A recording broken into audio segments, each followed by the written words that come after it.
अस्सलाम वालेकुम dear viewers. आज की ये video Chinese Z visa, Chinese Z visa, work permit और इसके मुतल्लिका जो डॉक्यूमेंट्स हैं उसके हवाले से डिज़ाइन की गई है। इस वीडियो का थोड़ा सा मैं बैकग्राउंड आप लोगों के साथ शेयर करना चाहूँगा कि मुझे अपने ज़ाती जेड वीज़ा के लिए जब वर्कआउट करना था तो इंटरनेट पे काफ़ी सारी सर्च के बावजूद मुझे कोई प्रॉपर इंफॉर्मेशन नहीं मिल सकी थी। कुछ वेबसाइट्स थीं जो इंफॉर्मेशन दे रही थीं, कुछ इंग्लिश में थीं, कुछ आउटडेटेड थीं, कुछ का डेटा पुराना था, कुछ में प्रोसीजर पुराने लिखे हुए थे। तो मैंने उसी दिन सोच लिया था कि जिस वक्त मैं ये प्रोसीजर से गुज़र जाऊंगा तो एक वीडियो अपलोड ज़रूर करूंगा ताकि मेरी तरह के जो बाकी दोस्त हैं जो चाइना जेड वीज़ा हासिल करना चाहते हैं उनको कोई प्रॉब्लम ना हो। तो उम्मीद रखता हूँ कि ये वीडियो देखने के बाद काफ़ी सारे कॉन्सेप्ट्स आपके क्लियर होंगे और इंशाल्लाह कोशिश करूँगा कि फ़र्दर भी इस तरह की अच्छी वीडियोस आप लोग के लिए शेयर करता रहूँ। अभी इस बात को समझ लीजिए कि ये वीडियो एम्प्लॉई साइड के लिए है, मतलब एक ऐसे शख्स के लिए है जो चाइना में जॉब करना चाह रहा है और चाइना का जेड वीज़ा हासिल करना चाह रहा है। अभी इसमें जो एम्प्लॉयर साइड है, मतलब वो कंपनी जो चाइना में बैठी हुई है और पाकिस्तान से या दूसरे ममालिक से फॉरेनर्स को इनवाइट कर रही है, ये उसके हवाले से नहीं है। इंशाल्लाह वो भी अपलोड करूँगा। अभी फॉर द टाइम बीइंग ये एक ऐसे बंदे के लिए, एक ऐसे एप्लीकेंट के लिए है जिसको चाइना से कोई फॉरेनर कंपनी या कोई local company Chinese as a employ hire करना चाह रही है और वो उसको इनवाइट कर रही है। तो प्लीज़ तवज्जो कीजिए। उम्मीद है कि बहुत सारे कॉन्सेप्ट्स आपके क्लियर होंगे।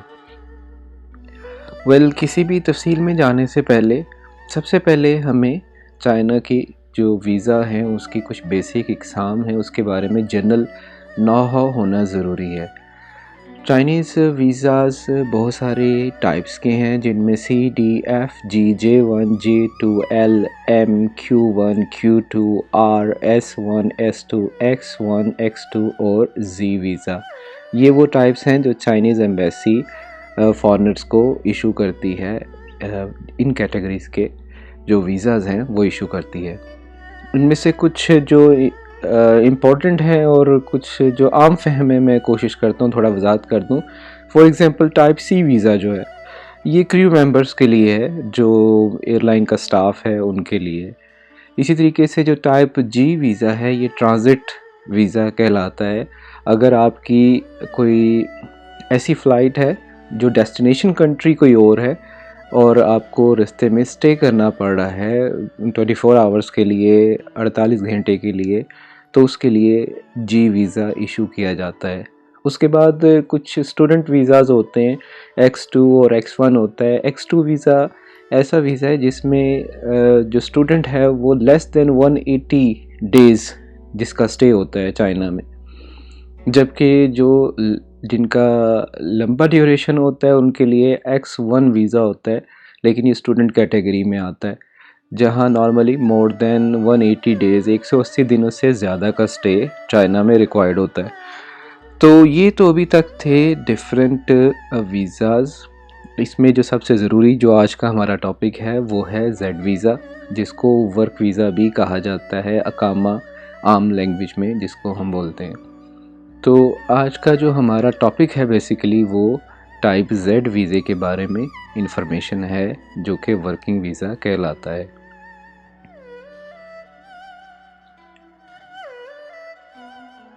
सबसे पहला क्वेश्चन माइंड में जो आता है कि जेड वीज़ा है क्या चीज़, इसको बहुत से दोस्त समझ लीजिए। वर्क परमिट चाइना में काम करने के लिए एक इजाज़तनामा है चाइनीज़ गवर्नमेंट की जानिब से। इसके अलावा एक रिहाइश की इजाज़त है, रहने की इजाज़त है। ये दोनों चीज़ें जब मिल जाती हैं तो इसको हम कंबाइंड जेड वीज़े के तौर पे जानते हैं। मतलब जेड वीज़ा दो चीज़ों पे मुश्तमिल है, जिसमें आपका वर्क परमिट शामिल है और उसमें आपका रेजिडेंस परमिट शामिल है, जिसको हम आम लैंग्वेज में जेड वीज़ा कहते हैं।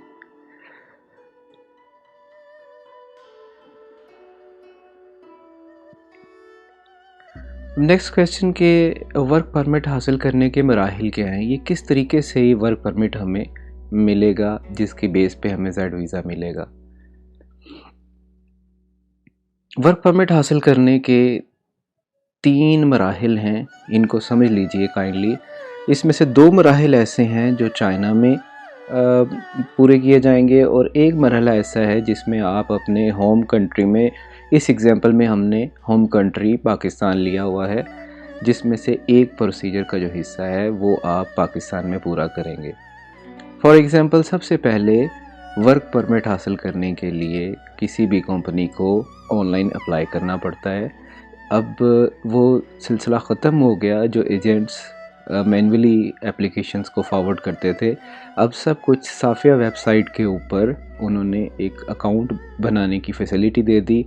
हर कंपनी उस पर एक अकाउंट बनाती है, उस अकाउंट के ऊपर ऑनलाइन अपने डॉक्यूमेंट सबमिट करती है।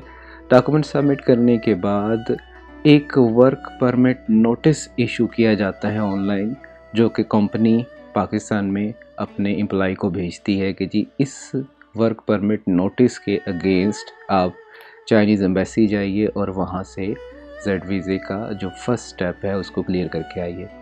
तो स्टेप नंबर 1, टोटल 3 हिस्से मैंने अर्ज़ किए थे।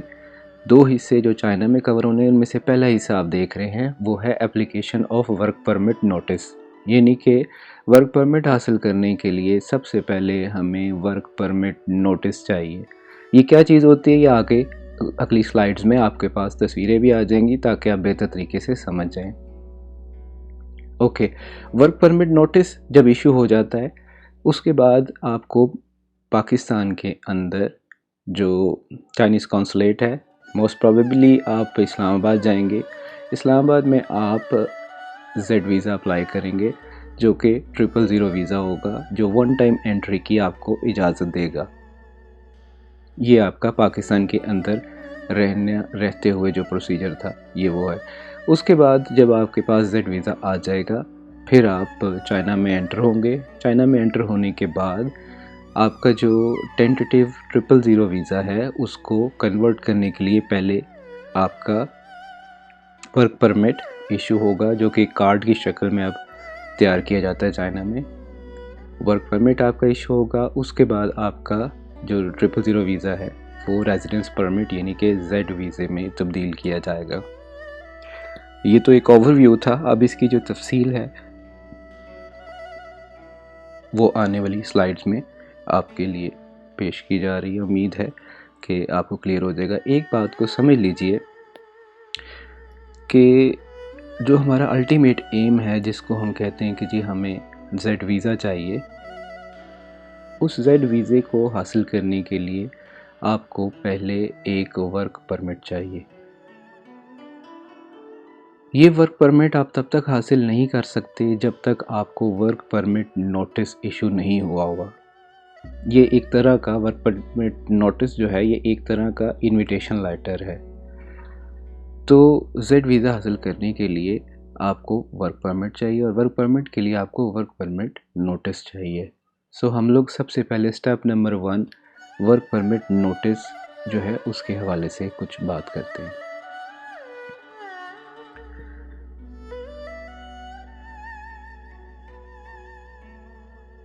सबसे पहली बात माइंड में आती है कि वर्क परमिट नोटिस हासिल करने के लिए हमें कौन कौन से कागजात चाहिए होंगे। काइंडली नोट कर लीजिए। मैंने कोशिश की है कि उन कागजात की कुछ तस्वीर भी मैं आपके साथ शेयर करूं ताकि जिस दोस्त के दिन में कोई क्वेश्चन है, कोई एम्बिग्विटी है तो वो क्लियर हो जाए। सबसे पहले जनाब आपका ओरिजिनल पासपोर्ट चाहिए जिसकी सफिशेंट एक्सपायरी टाइम हो। आपका मोर देन 1 ईयर आपका टाइम अभी एक्सपायरी में पड़ा हो। आप 18 साल से ज़्यादा उम्र के हों। एक अदद आपका रिज्यूम जिसको सीवी कहते हैं, आपकी एक सीवी चाहिए, इंग्लिश में हो या चाइनीज़ में हो, दोनों एक्सेप्टेबल हैं। उसके बाद हमें बैचलर्स या उससे हाई बीए या उससे ऊपर की कोई डिग्री जो आपके पास है वो चाहिए होती है। और यहाँ नोट फरमा लीजिए कि चाइनीज़ जो सिस्टम है वो आपकी दूसरे मुल्कों की डिग्रीज़ को एज़ इट इज़ एक्सेप्ट नहीं करता। उसके लिए लाजमी है कि आपने वो डिग्री को चाइनीज़ एम्बेसी से अटेस्ट करवाया हो। अब वो एक लंबी स्टोरी है, एक इंशाल्लाह वीडियो अपलोड करूँगा जिसमें चाइनीज़ एम्बेसी से अटेस्टेशन करवाने के लिए जो प्रोसीजर है उसको वजाहत से बताऊँगा। उसको करवाने के लिए ज़रूरी है कि आपकी जो डिग्री है वो फॉरेन अफेयर के ऑफिस से अटेस्ट हुई हो और नोटरी पब्लिक की स्टैंप लगी हो। अब ये चीज़ करने के लिए ज़रूरी है, फ़ॉरेन ऑफिस तब तक उसको टेस्ट नहीं करेगा जब तक आपकी अगर बैचलर्स है या मास्टर्स की डिग्री है कि वो HEC ने उसको टेस्ट ना किया हो। जब HEC के दफ्तर में आप जाएंगे टेस्ट करवाने के लिए तो वो कहेंगे जी कि आप मैट्रिक के बाद से लेकर थ्रू आउट का पूरा रिकॉर्ड लेके आइए और वो रिकॉर्ड टेस्ट होना चाहिए बोर्ड ऑफ सेकेंडरी एजुकेशन से। तो पहले आपको मैट्रिक के बाद से स्टार्ट लेना पड़ेगा। मैट्रिक की जो डिग्री है और जो FA की डिग्री है उसको आपको लेके जाना पड़ेगा board of intermediate and secondary education में। उनको कहना पड़ेगा जी मुझे इसकी अटेस्टेशन करके दें। वो 2, 4, 5 दिन का प्रोसीजर है। वो आपकी डिग्री को टेस्ट करेंगे। वो डिग्रीज़ टेस्टेड डिग्रीज़ को आप लेके अपनी मास्टर्स की और BA की डिग्री को ले जाके HEC में सबमिट करवाएंगे। उसका भी एक प्रोसीजर है। वो मुकम्मल डॉक्यूमेंट्स की वेरिफिकेशन करने के बाद आपका मास्टर्स या BA की जो डिग्री है उसको टेस्ट करेंगे। जब वो डिग्री टेस्ट होगी, HEC से स्टैंप लग गई उसके ऊपर, फिर आप फ़ॉरेन ऑफिस में जाएंगे। फ़ॉरेन ऑफिस में जाके उन डिग्रीज़ को उनकी स्टैंप लगवाएंगे ऊपर। उसके बाद फिर आप चाइनीज़ एम्बेसी में उस डिग्री को लेके जाएंगे और वो उस डिग्री के बैक साइड के ऊपर एक स्टिकर लगाएंगे जो चाइनीज़ एम्बेसी की अटेस्टेशन का होगा। उस डिग्री को फ़ॉरेन कंपनी जो है वो उसको एक्सेप्ट करेगी, उसको चाइनीज़ सिस्टम जो है वो एक्सेप्ट करेगा। एनीवेज़ ये पता होना ज़रूरी था कि खाली डिग्री का पास होना ज़रूरी नहीं, उसके लिए इंतहाई ज़रूरी है कि सारे प्रोसेस से वो गुजरी हो। ओके जी, उसके बाद ये बात मैं ऑलरेडी आपको बता चुका हूँ कि अगर डिप्लोमा चाइना के अंदर से इशू नहीं किया गया तो फिर एम्बेसी की अटेस्टेशन चाहिए और उसका एक लंबा प्रोसीजर मैं ऑलरेडी आपको बता चुका हूँ।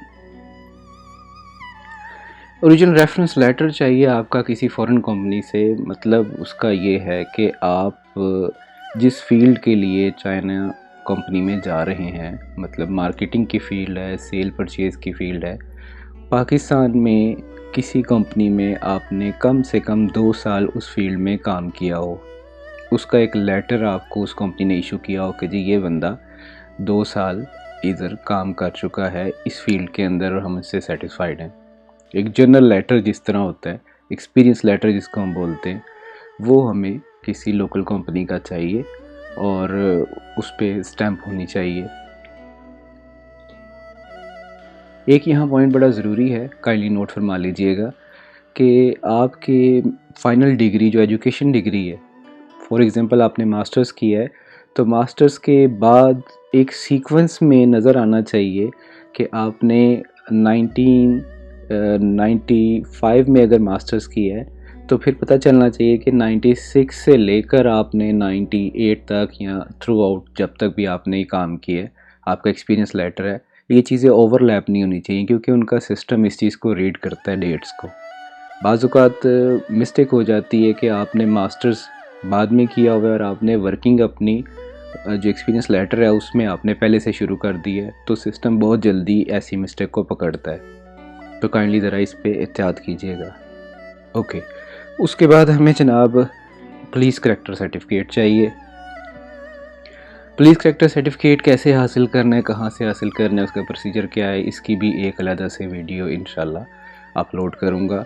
बहरहाल ये जो पुलिस करैक्टर सर्टिफिकेट है इसकी तस्वीर अगली स्लाइड्स में आ जाएगी आपके पास। इसकी भी चाइनीज़ एम्बेसी से अटेस्टेशन लाजमी है। प्रोसीजर उसका यही है कि फ़ॉरेन ऑफिस से पहले टेस्ट होगी, उसके बाद चाइनीज़ एम्बेसी उसके ऊपर अपनी एक स्टैंप लगाएगी, एक स्टिकर लगाएगी उसके ऊपर। ओके, उसके बाद अगर आपकी चाइनीज़ लैंग्वेज प्रोफिशेंसी है, अगर आपने हाँ यू शुई फिंग खाओशी क्लियर किया हुआ है, HSK का टेस्ट दिया हुआ है, तो अगर आपके पास उसका सर्टिफिकेट है तो ये आपकी पॉइंट स्कोरिंग में मदद करेगा वीज़ा प्रोसेस में।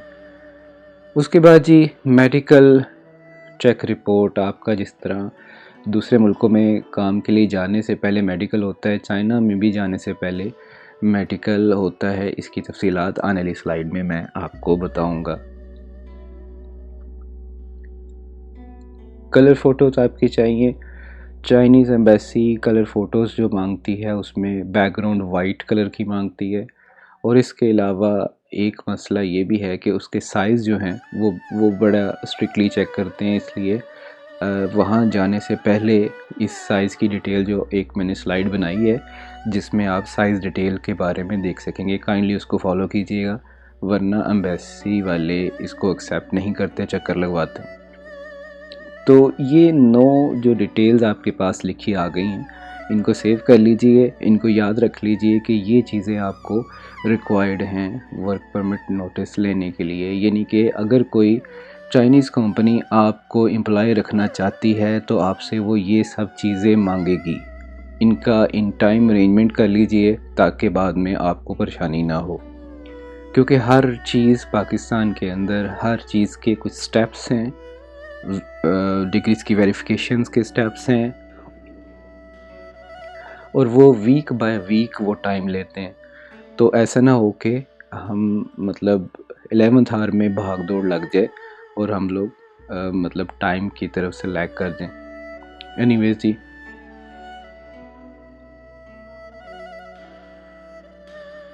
अभी आपके सामने जो पिक्चर आएगी वो है वर्क परमिट नोटिस की। ये उसका चाइनीज़ वर्जन है।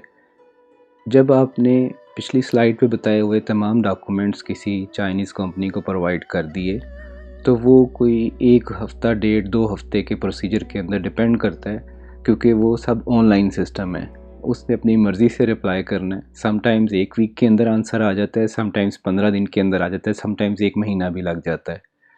वो आपकी डॉक्यूमेंट्स की वेरिफिकेशन करने के बाद, कंपनी के डॉक्यूमेंट्स वेरीफाई करने के बाद आपको ऑनलाइन ही, मतलब आपसे मुराद ये है कि जो आपका चाइनीज़ जो कंपनी है उसको ऑनलाइन ही इस किस्म का एक वर्क परमिट नोटिस इशू करेगी। इसके ऊपर एक रेड कलर की स्टैम्प भी लगी होगी और ये फॉर्म फिल्ड होगा। इसके अंदर जिस कंपनी ने आपको इनवाइट किया उसका नाम लिखा होगा, आपका नाम लिखा होगा और उसमें टाइम फ्रेम लिखा होगा, इलाका लिखा होगा, किस एरिया में आपने जाना है। ये उसका चाइनीज़ वर्जन है। और इसी तरीके का एक आपके पास इंग्लिश वर्जन आएगा। टोटल ये 2 आपके पास डिजिटल नोटिस आएंगे। आपका जो जिस कंपनी ने आपको हायर किया है वो आपको इस किस्म के 2 लेटर्स भेजेगा। वो डिजिटल लेटर्स भी हो सकते हैं, PDF फाइल भी हो सकती है, क्योंकि अब ये बारकोड्स जब से लगना शुरू हो गए हैं तब से ओरिजिनल लेटर का होना ज़रूरी नहीं। बहरहाल बेहतर है अगर पार्टी आपको भेज रही है डॉक्यूमेंट्स बाकी तो ये ओरिजिनल लेटर भी भेज दे। एनीवेज, इसको स्टॉप करके आप अगर चाहें तो वीडियो में इसको जो वर्क परमिट नोटिस है इसको गौर से देख सकते हैं। इसमें जो तफसीलात लिखी हुई हैं उसको पढ़ लीजिएगा।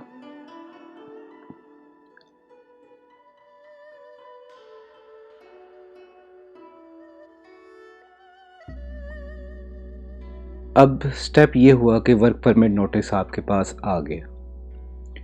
वर्क परमिट नोटिस आपको मिलने के बाद पाकिस्तान में आपने इस्लामाबाद एम्बेसी में जाना है जेड वीज़ा अप्लाई करने के लिए। उसके लिए आपको किन डॉक्यूमेंट्स की ज़रूरत है वो नोट फरमा लीजिए। ऑफ कोर्स सबसे पहले आपका ओरिजिनल पासपोर्ट चाहिए और वही शर्त कि उसमें एक्सपायरी कम से कम 1 साल की अभी मौजूद हो और सफिशेंट सफ़े खाली हों। उसके बाद जिस चाइनीज़ कंपनी ने आपको इनवाइट किया है उसका एक 3-in-1 रजिस्ट्रेशन सर्टिफिकेट होता है। जिस तरह हमारे FBR के इनकम टैक्स के रजिस्ट्रेशन के सर्टिफिकेट्स होते हैं, वो भी अगली स्लाइड्स में इस वीडियो के अंदर ही आपको उसकी एक सैम्पल पिक्चर मिल जाएगी कि किस किस्म का वो सर्टिफिकेट होगा। नॉर्मली कंपनीज़ आपको अपना ओरिजिनल सर्टिफिकेट देने से अवॉइड करती हैं, सो वो एक फ़ोटो कापी करवाएंगे उसकी और उसके ऊपर अपनी कंपनी की गोल वाली रेड स्टैंप लगा देंगी, यानी कि अटेस्ट कर देंगी उसको, तो वो वैलिडेट हो जाएगा, एम्बेसी एक्सेप्ट कर लेगी उसको।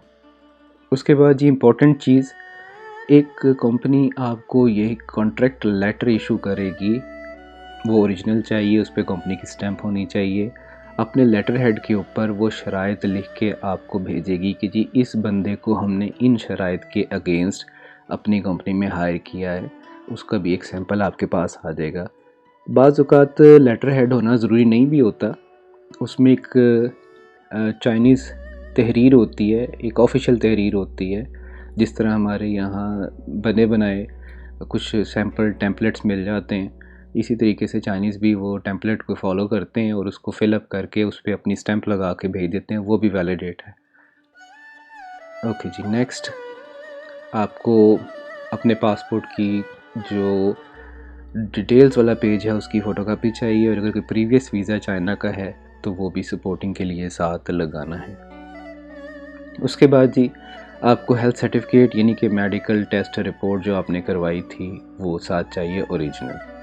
मेडिकल रिपोर्ट के लिए याद रखिएगा उसकी जो टाइमिंग होती है वो 3 से 6 माह की होती है। डिपेंड करता है कि आपके सर्टिफिकेट के ऊपर, डॉक्यूमेंट्स के ऊपर उन्होंने क्या टाइम लिमिट लिखी है, उसको मद्देनज़र रखिएगा, वरना वो आपको दोबारा मेडिकल करवाने के लिए रेफ़र कर सकते हैं।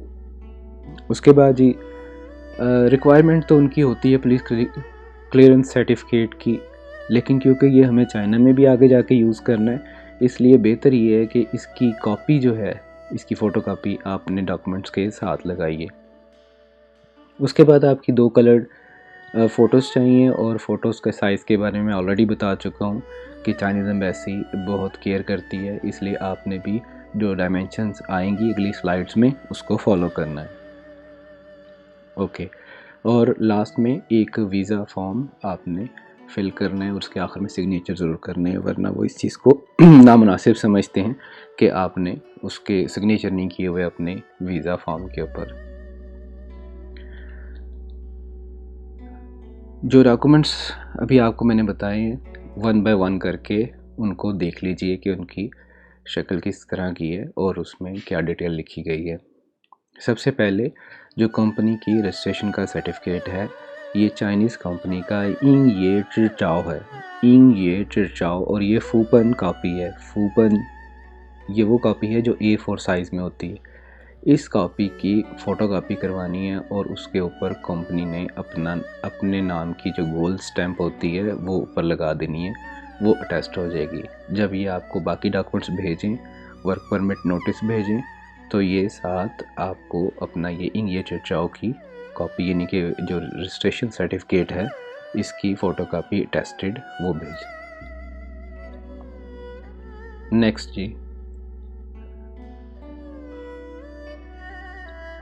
नेक्स्ट आपके पास आ गया जो एम्प्लॉयमेंट कॉन्ट्रैक्ट है।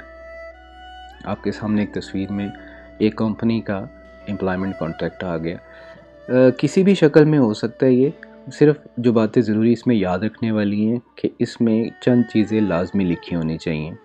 जिस कंपनी ने आपको हायर किया है उसका नाम, जिस बंदे को हायर किया गया है उसका नाम, उसका पासपोर्ट नंबर, जिस कंपनी ने हायर किया उसका एड्रेस, किन टर्म्स एंड कंडीशंस के ऊपर आपको हायर किया गया है, आपकी जॉब की नौइयत क्या है, मतलब आपको as a director, as a manager, as a sales manager, as a foreign relationship manager, और व्हाटएवर जिस जॉब की नेचर क्या है आपकी। फिर आपकी जॉब का ड्यूरेशन क्या है, कब से स्टार्ट हो रही है, और ये कॉन्ट्रैक्ट कितनी देर के लिए। नॉर्मली ये कॉन्ट्रैक्ट 1 साल के लिए होता है।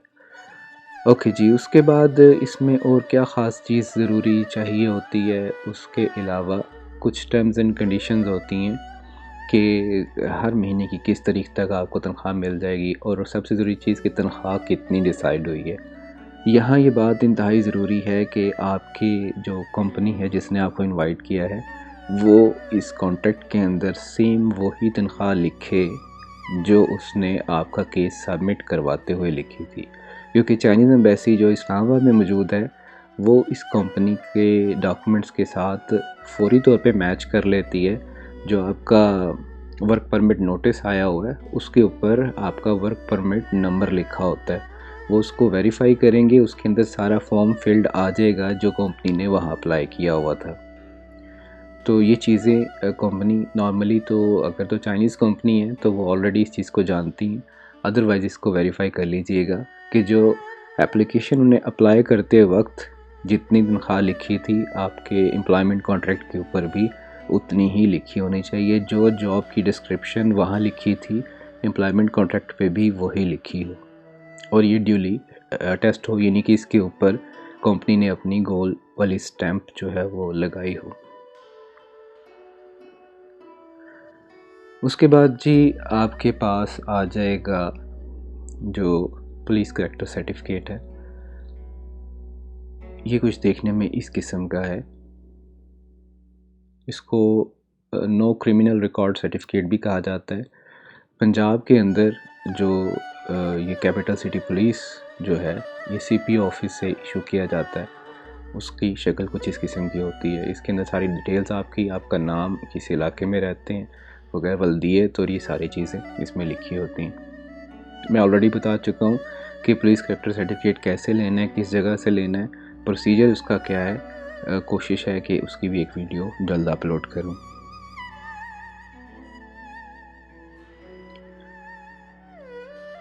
उसके बाद जी मेडिकल क्लियरेंस सर्टिफिकेट, या जिसको आमतौर पे कहते हैं जी मेडिकल करवाना जो था आपने, चाइनीज़ एम्बेसी ने कुछ डेजिग्नेटेड जगह बताई हैं कि वहाँ से अगर आपने अपना मेडिकल करवाया हुआ है तो उसको फॉरेन अफेयर से अटेस्ट कराने की ज़रूरत नहीं। वो टोटल 3 इदारे हैं इस्लामाबाद में। आपकी आसानी के लिए मैंने डिटेल्स यहाँ लिखी हुई हैं, इसको देख लीजिए। ये पहला इदारा, ये दूसरा। जब मैं अपने काम के लिए गया था तो मैं ये चाइनीज़ एक्यूपंक्चर सेंटर में गया था। काफ़ी कोऑपरेटिव से लोग हैं। एक सिंपल सा प्रोसीजर है, आप जाते हैं, सुबह के टाइम जाते हैं, शाम को आपको सर्टिफिकेट मिल जाता है। कोई 5-6 हज़ार रुपये का ख़र्चा है ओवरऑल। बाकी एक उनका रूटीन में है कि 3rd डे या 2nd डे आपको मिलता है सर्टिफिकेट। अगर आपके पास टाइम इतनी इजाज़त देता है तो आप उसको यूज़ करें, वो सस्ता हो जाता है। अगर आप अर्जेंट बेसिस पे कराते हैं तो मॉर्निंग में अप्लाई कीजिए और 2nd टाइम उनसे वो अपनी मेडिकल रिपोर्ट ले लीजिए। इन 3 जगहों से इशू की गई मेडिकल जो क्लियरेंस सर्टिफिकेट है, जो रिपोर्ट है, उसको फ़ौरन किसी जगह से फॉरेन अफेयर्स से टेस्ट करवाने की ज़रूरत नहीं है, ये एक्सेप्टेबल है। और ये जो सर्टिफिकेट होता है ये देखने में आपको, अभी मैं देखता हूँ, ओके, ये आपके सामने उसकी एक कॉपी आ गई। ये अभी फिल्ड नहीं है, इसमें आपकी तस्वीर लगी होगी। जब वहाँ जाएं तो 3 तस्वीरें अपनी साथ लेके जाएं। इस पूरे प्रोसीजर में आपको बार बार काफ़ी सारी अपनी तस्वीरों की और काफ़ी डॉक्यूमेंट्स की फ़ोटोकॉपीज़ की ज़रूरत पड़ेगी, लिहाजा एक ही दफ़ा ये सारा मटेरियल इकट्ठा कर लीजिए।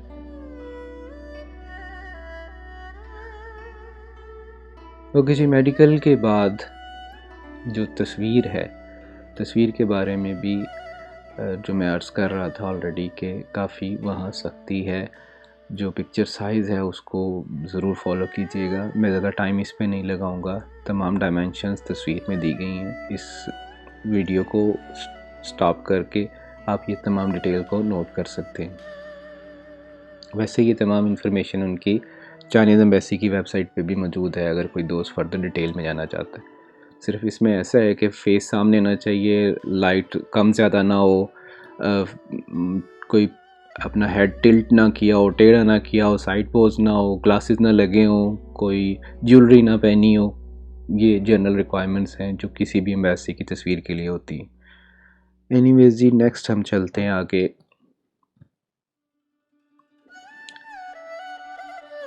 वीज़ा फॉर्म, चाइनीज़ एम्बेसी का 4 पेजेस का वीज़ा फॉर्म है। इसको आपने फ़िल करना है। एक वीडियो ये भी अपलोड करूँगा जिसमें मुकम्मल तफसील से बताऊँगा कि कौन कौन सी फ़ील्ड्स हैं, उनको कैसे कैसे फ़िल करना है। But for the time being ये समझ लीजिए कि ये आपके सामने तस्वीर आ गई। ये 4 पेजेस का वीज़ा फॉर्म है और बड़ा थॉरो है।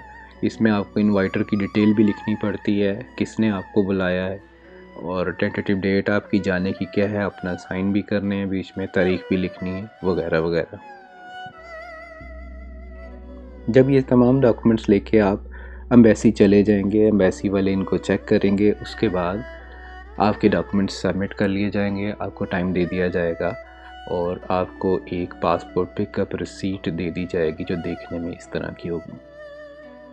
इस रसीद के ऊपर तमाम तफसीलात लिखी होती हैं नॉर्मली, किस तारीख को आपने सबमिट कराया और कब आपको वापस मिलना है, ये सब कुछ इसके ऊपर लिखा होता है। मुतलका डेट जो इस रसीद के ऊपर लिखी हुई थी, उस डेट के ऊपर चाइनीज़ एम्बेसी आपको 000 वीज़ा जो जेड वीज़े का फ़र्स्ट स्टेप है, जो देखने में इस तरह का महसूस होगा, आप देखिए ज़रा इसको, इसमें आपको नज़र आ रहा है कि जेड वीज़ा जो टाइप है वो जेड लिखी हुई है, और जो नंबर ऑफ़ एंट्रीज़ हैं, ये जो नंबर ऑफ़ एंट्रीज़ हैं ये 000 लिखा हुआ है। अब इस 000 का मतलब ये है कि ये वन टाइम एंट्री है, सिर्फ एक दफ़ा आपको दाखिल होने की इजाज़त है। आने वाले वक्त में इसी ने आपके रेजिडेंस परमिट यानी कि जेड वीज़ा में तब्दील होना है, फिर ये कैंसिल हो जाएगा और इसकी जगह नया वर्क परमिट जो रेजिडेंस परमिट है वो एक आपके डिफरेंट स्टिकर लग जाएगा, वो आने वाली स्लाइड्स में आप देखेंगे अभी। ओके, ये तो काम हो गया जो पाकिस्तान के अंदर आपने किया। यहाँ तक 000 वीज़ा आपके पास आ गया और आप चाइना चले गए।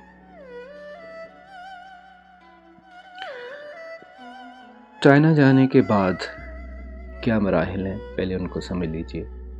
चाइना में जाने के फ़ौरी बाद आपको टेम्पररी रेजिडेंस सर्टिफिकेट चाहिए। फ़ौरी तौर पे आपने अपनी तंगची करवानी है, अपनी रजिस्ट्रेशन करवानी है, जो मुतलका थाने में होती है। जिस जगह पे आपने रहना है उसके करीब तरीन थाने में होती है। अगर किसी होटल में ठहरे हुए हैं तो बाज़ औक़ात होटल वाले भी ये सर्विस प्रोवाइड करते हैं कि आपको एक सर्टिफिकेट इशू कर देते हैं। उसकी तस्वीर आने वाली स्लाइड्स में आप देखेंगे। नेक्स्ट स्टेप में जिस कंपनी ने आपको बुलाया है वो ऑनलाइन ही आपका वर्क परमिट अप्लाई करेगी, उसके बाद आपका रेजिडेंस परमिट अप्लाई करेगी। जो टेम्पररी रेजिडेंस है आपकी, उसके लिए लिमिट है कि आपने जाते ही विदिन 24 आवर्स अपने आप को रजिस्टर करवाना है, बताना है कि मैं किस जगह पे ठहरा हूँ। जो वर्क परमिट अप्लाई करेगी कंपनी, वो 15 से 20 दिन तक का टाइम ले सकती है, क्योंकि ये ऑनलाइन प्रोसीजर है। उसमें एक दो दफ़ा आपको बुलाएंगे भी, जो फ़र्स्ट टाइमर है उनको बुलाते, जो रिपीट है उनको नहीं बुलाते। आपकी वो वेरिफिकेशन होनी होती है कि ये वही बंदा है जिसके डॉक्यूमेंट सबमिट किए गए थे। ओरिजिनल डॉक्यूमेंट्स आपके पास होने चाहिए, ये इंतहाई ज़रूरी पॉइंट है, याद रखिए। तमाम वो डॉक्यूमेंट्स जो आपने अप्लाई किए हुए थे ऑनलाइन, जो आपने भेजे हुए थे चाइनीज़ कंपनी को, वो तमाम ओरिजिनल आपके पास होने चाहिए। आपकी ओरिजिनल डिग्रीज़ भी आपके पास होनी चाहिए, क्योंकि जो मुतलका अफसर है वो किसी भी डॉक्यूमेंट को क्रॉस चेक करने के लिए आपसे मांग सकता है। तो प्रिपेयर अच्छे तरीके से होके जाइए। उसके बाद जी, जब आपको वर्क परमिट आपका क्लियर हो जाता है तो आपके कार्ड की शक्ल में वर्क परमिट मिल जाएगा, वो भी मैं दिखाता हूँ आपको। उसके बाद आपका नेक्स्ट स्टेप होता है कि आपका रेजिडेंस परमिट इशू होना है, यानी कि जो 00 वीज़ा था आपका, उसमें चेंज हो जाना है जेड वीज़े, प्रॉपर जेड वीज़े में, जो हमारा अल्टीमेट एम था। जिस तरतीब से अभी आपने प्रोसीजर को देखा, उसी तरतीब से अब उसकी तस्वीर देख लीजिए। जो आपकी जो टेम्पररी रजिस्ट्रेशन होती है आपकी रेजिडेंस की, वो देखने में इस किस्म का एक फॉर्म होता है। जो दोस्त आते जाते हैं चाइना, उनको आइडिया है कि चाइना में जनरली भी जब किसी होटल में, आप अच्छे होटल में जाते हैं, तो वो आपकी ये तमाम इन्फॉर्मेशन नोट करते हैं, किस तारीख को आए, किस पोर्ट से दाखिल हुए, कब तक वीज़ा वैलिड है, वापस कब जाना है, तमाम इन्फॉर्मेशन रिकॉर्ड में आती है और वो हर रात के 12 बजे मुतलका थाने में ट्रांसफ़र हो जाती है। अब तो ऑनलाइन हो गए सिस्टम, अब लाइव भी जो बड़े होटल्स हैं उनकी information direct entry exit control के पास जाती है। तो ये एक सर्टिफिकेट है जो कि जाते ही हमने हासिल करना है, जो कि आपके रिहाइश के करीब तरीन थाने से। अगर तो किसी कंपनी ने आपको इनवाइट किया हुआ है तो वो नॉर्मली आपको हेल्प आउट करते हैं ये प्रोसीजर पूरा करने में।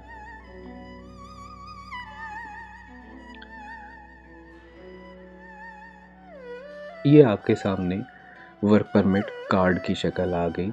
इस किस्म का एक वर्क परमिट कार्ड आपको मिलेगा, जो कि 2 वीक से लेकर, डिपेंड करता है, रफली आप ज़हन में रखिए कि 15 दिन, 15 वर्किंग डेज़ जो हैं उनको चाहिए होते हैं ये प्रोसीजर पूरा करने के लिए। इस किस्म का आपको एक कार्ड इशू कर दिया जाएगा जिसमें आपकी डिटेल फील्ड होगी।